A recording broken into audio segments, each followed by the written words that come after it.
guys, another update tayo sa ating Kim Pao. So ayan, kanina nagtungo na nga ang Kim Pao sa LA kung saan ay magkakaroon ng vlog screening sa iba-ibang lugar. Congratulations naman dahil sa unang araw nila ay nakakuha sila ng 12 million.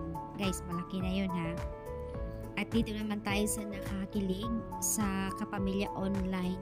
Ang tanong sa nag-i-interview sa kanya, saan ang dream nila magbakasyon? Sabay sila sumagot na sa beach. At dun sa hula naman ay ayon kay Pao, nahulaan na something magkakaroon ng habang buhay, hindi tinuloy habang buhay na magkakasama. Kaya naman kumanta si Kim na delikado na naman.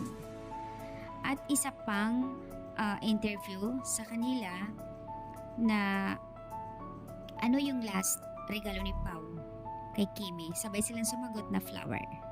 And then si Kimi naman tinanong kung ano yung last regalo. Sagot naman ni Kimi is jacket. And then si Pao naman is damit.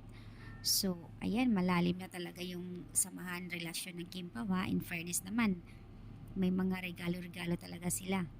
At normal lang yan sa mag-couples na magkakaroon talaga, pero doon ako talaga sa dream nila na sa beach magbabakasyon. At hindi naman late sa kalaman dahil si Kimi nga mahilig siya sa beach talaga.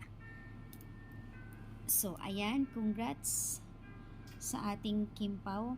Abang-abang tayo bukas sa vlog screening sa LA at iba-ibang lugar.